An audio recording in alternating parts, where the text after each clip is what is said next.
എൻ്റെ പേര് അഭിജിത്ത്. ഞാൻ വരുന്നത് ഇടുക്കിയിൽ നിന്നാണ്. ഞാൻ അടുത്ത മാസം ജർമ്മനിയിലോട്ട് പോവാണ്. ഞാൻ A1 to B2 വരെ ഞാൻ കാസ്പിയ ഓവർസീസ് ഇവിടെ തന്നെയാണ് ഞാൻ കംപ്ലീറ്റ് ചെയ്തത്. കോഴ്സസ് കഴിഞ്ഞാണെങ്കിലും എക്സാം പ്രിപ്പറേഷൻ, അതേപോലെ എക്സാം സ്ലോട്ട്സ് എല്ലാം എനിക്ക് ഇവിടുന്ന് തന്നെയായിരുന്നു പ്രൊവൈഡ് ചെയ്തിരുന്നത്. അതുപോലെ ടീച്ചേഴ്സ് ആണെങ്കിലും മാനേജ്മെൻ്റ് ആണെങ്കിലും എല്ലാ കാര്യത്തിലും ഞങ്ങളെ വളരെ സപ്പോർട്ടീവായിരുന്നു. എക്സാം പാസ്സാവുന്നിടം വരെ എല്ലാ രീതിയിലും ഞങ്ങളെ സപ്പോർട്ട് ചെയ്തിട്ടുണ്ട്.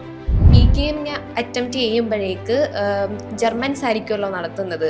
അപ്പോൾ അവരെങ്ങനെയായിരുന്നു? ഫ്രണ്ട്ലി ആയിരുന്നോ? നമുക്ക് ഭയങ്കര ടെൻഷനൊക്കെ ആകുമല്ലോ സമയത്ത് നമുക്ക്. പൊതുവെ അവർ ഭയങ്കര ഫ്രണ്ട്ലി ആണ്.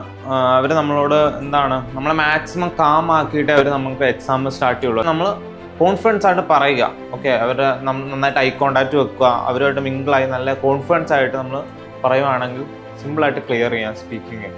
സാറിൻ്റെ ക്ലാസ്സും എക്സാമും ഇൻ്റർവ്യൂവും എല്ലാം കൂടി എത്ര നാളെടുത്ത് സാറിനത് കംപ്ലീറ്റ് ചെയ്തെടുക്കാൻ വേണ്ടിയിട്ട്? എനിക്ക് ക്ലാസ് 8 months ഉണ്ടായിരുന്നു.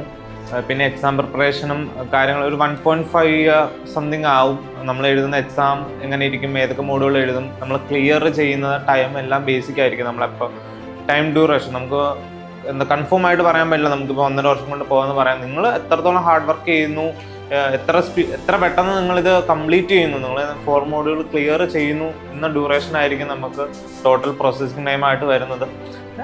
എന്നെ സംബന്ധിച്ച് ഫസ്റ്റ് അറ്റംപ്റ്റിന് ക്ലിയർ ചെയ്യുവാണെങ്കിൽ ഉറപ്പായിട്ട് ഒരു 1.5 ഇയറിനുകൊണ്ട് നമുക്ക് എന്തായാലും ജർമ്മനിയിൽ സേഫായിട്ട് എത്തിച്ചേരാൻ പറ്റും.